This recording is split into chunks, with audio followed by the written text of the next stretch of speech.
किराएदार बेटा। उठ जा नालायक, सुबह के 8 बजने को है, तुझे एग्जाम नहीं देना क्या? थोड़ी देर और सोने दीजिए ना पापा। तू उठता है या फिर मैं तेरे ऊपर पानी फेंकूं? रोज गधों की तरह सोता रहता है, पेपर की कोई टेंशन ही नहीं है। और एक हमारा समय था जब हम पेपर में फेल होने के डर से रात भर पढ़ा करते थे, सो ही नहीं पाते थे। तो क्या आप उसका बदला मुझसे लेंगे? मैं 15 मिनट बाद उठ जाऊंगा, आप प्लीज जाइए, मुझे डिस्टर्ब मत कीजिए। इतना कहकर रौनक रजाई ढककर फिर से सो जाता है।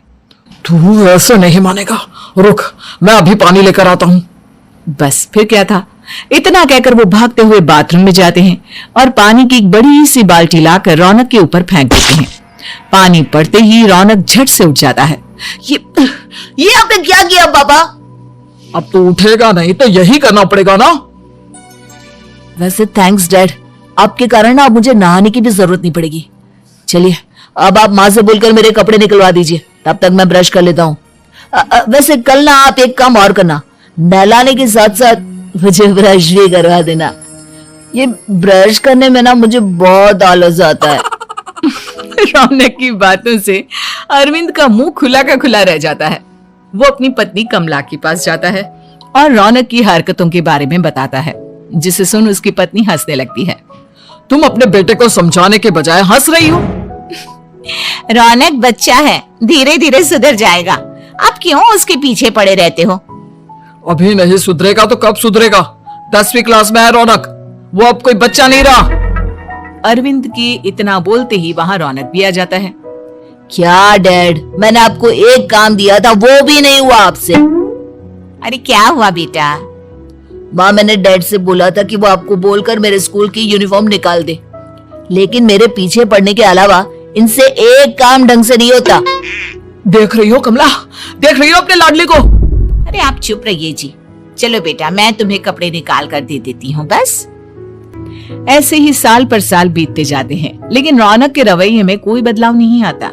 वो पहले से भी ज्यादा आलसी और पूरी तरह अपने माता पिता पर निर्भर हो जाता है। 2 साल बाद पता नहीं कहाँ गायब रहता है पूरे दिन, अब तक तो आ जाना चाहिए था। अरे आप इतनी फिक्र क्यों कर रहे हैं उसकी? दोस्तों के साथ खेल रहा होगा, आ जाएगा अभी। ये कोई टाइम है खेलने का? 10 बजने वाले हैं, इतनी रात में कौन खेलता है? कमला कुछ कहती उससे पहले ही रौनक वहां आ जाता है। मम्मी जल्दी से खाना लगा दो, बहुत भूख लग रही है। तुम्हें तब तक खाना नहीं मिलेगा जब तक तुम बता नहीं देते कि इतनी रात गए कहां से आ रहे हो। ओ प्लीज डैड, अब आप एसी पे प्रद्युमन बनकर मेरे सर पर बंदूक लेकर मत बैठ जाना। अपनी फालतू की बकवास बंद कर और बता कहां से आ रहा है। माँ अब समझाइए ना डैड को। बता देना बेटा, इनको भी तसल्ली हो जाएगी। आप बोल रही हैं तो बता देता हूँ, मैं दोस्तों के साथ मूवी देखने गया था, इसलिए देर हो गई। तो तू इन सब चीजों में मेरे पैसे उड़ाता है? कभी 1 रुपया कमाने के बारे में सोचा है तूने? जब देखो हवा की तरह पैसे उड़ाता रहता है। माँ अब आप इन्हें चुप करा दीजिए, वरना ना मुझे गुस्सा आ जाएगा। अच्छा क्या कर लेगा? बता ना क्या कर लेगा तू? वैसे बात तो ठीक ही है, मैं कर ही क्या सकता हूँ, पैसे तो फिर भी मैं आपसे ही मांगूंगा ना। चलिए अब ये सब बात छोड़िए और मम्मी मेरे लिए खाना लगा दीजिए। अभी लगा देती हूँ बेटा। मैं बता रहा हूँ कमला, एक दिन ये ऐसे ही बिगड़ जाएगा। उफो, आप क्यों इतना पीछे पड़े रहते हो मेरे बच्चे के? बात की बाद में देखेंगे, अभी आप शांति से उसे खाना खाने देंगे। अगले दिन डैडी मुझे 10,000 रुपए चाहिए। हाँ? अब इतने पैसे क्यों चाहिए तुझे? डैड आप बिना सवाल किए कभी पैसे नहीं दे सकते क्या? जब तक तू बताएगा नहीं तुझे पैसे भी नहीं मिलेंगे। अरे अब आप अपने बेटे को पैसे भी नहीं दे सकते? नालायक, तेरी उम्र के लोग नौकरी करते हैं और एक तू है जो नौकरी करने का नाम ही नहीं लेता कभी। आप लोगों के होते हुए भला मैं नौकरी क्यों करूं? अरे हम कब तक पैसे देंगे तुझे? तुझे भी तो अपने पैरों पर खड़ा होना होगा ना। कौन सा उधार के पैरों पर खड़ा हूं? अपने ही तो पैरों पर खड़ा हूं मैं। इसी तरह रौनक दिन प्रतिदिन लापरवाह होता जाता है। उसकी लापरवाही को देखते हुए अरविंद और कमला अपने बेटे की शादी कराने का फैसला लेते हैं और 1 महीने के अंदर अंदर ही रौनक की शादी मेघा नाम की लड़की से करा देते हैं। शादी के कुछ दिन बाद, रौनक मुझे एक अच्छी सी साड़ी चाहिए, आप ला दोगे ना? हाँ क्यों नहीं। कितने तक की आती है साड़ी? यही करीब 5,000 तक की। तुम चिंता मत करो, मैं आज ही डैडी से पैसे मांगकर तुम्हारे लिए साड़ी ले आऊंगा। आप कब तक ऐसे ही अपने पापा से पैसे मांगते रहेंगे? कोई अच्छी सी नौकरी क्यों नहीं कर लेते आप? अरे डैड के होते हुए मुझे नौकरी करने की जरूरत ही क्या है? पर आप ऐसे कब तक उनसे पैसे मांगते रहेंगे? कुछ आपको अपने दम पर भी तो करना होगा ना। अब तुम भी बाकी लोगों की तरह मुझे ज्ञान देना शुरू मत कर देना। साड़ी चाहिए ना तुम्हें, मिल जाएगी बस। इतना कहकर रौनक अपने पिता से पैसे मांगने चला जाता है। डैडी मुझे 5,000 रुपया चाहिए। अब 5,000 क्यों चाहिए तुझे? वो मेघा को साड़ी चाहिए थी। अरविंद आगे बिना कुछ कहे चुपचाप उसे पैसे निकाल कर दे देता है। कुछ दिन बाद, तुम्हें नहीं लगता कमला, रौनक हम पर पहले से भी ज्यादा डिपेंड हो गया है? मुझे तो अब उसके भविष्य की चिंता होने लगी है। कल को हमें कुछ हो गया तो वो क्या करेगा? काश तुमने पहले ये सोच लिया होता तो आज हमारा बेटा इतना लापरवाह नहीं होता। तब मुझे कहाँ पता था कि मेरा लाड़ प्यार उसे इतना बिगाड़ देगा कि वो इस हद तक लापरवाह बन जाएगा। कोई बात नहीं, अभी भी देर नहीं हुई। मुझे पता है उसे कैसे सुधारा जा सकता है। कैसे? अरविंद कुछ कहता उससे पहले रौनक वहां आ जाता है और पैसों के लिए हाथ फैलाने लगता है। डैड, मैं और मेघा बाहर घूमने जाना चाहते हैं। अरे वाह, ये आज सूरज कहाँ से निकला है? Dad please. अच्छा चलो अब मुद्दे की बात करो। मुझे अब 25,000 चाहिए। अब तुम्हें 1 रुपया भी नहीं मिलने वाला। अगर तुम्हें पैसों की इतनी ही जरूरत है तो कोई ढंग की नौकरी कर लो। मम्मी आप कुछ कहिए ना डैड को। बेटा वो गलत क्या बोल रहे हैं?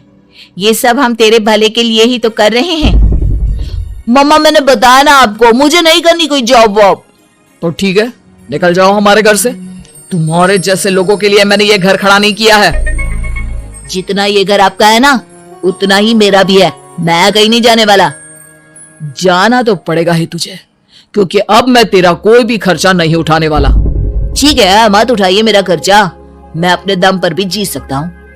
तो बेशर्मों की तरह अब तक यहाँ क्यों खड़ा है? अपना सामान ले आओ, निकल जाए यहाँ से। रौनक पैर पटकते हुए वहां से चला जाता है। घर से निकालना जरूरी है क्या उसे? बिना पैसों के कौन रखेगा उसे किराए पर? अगर उसका भविष्य सुधारना है तो हमें अपने दिल पर पत्थर रखकर ये कदम उठाना ही होगा।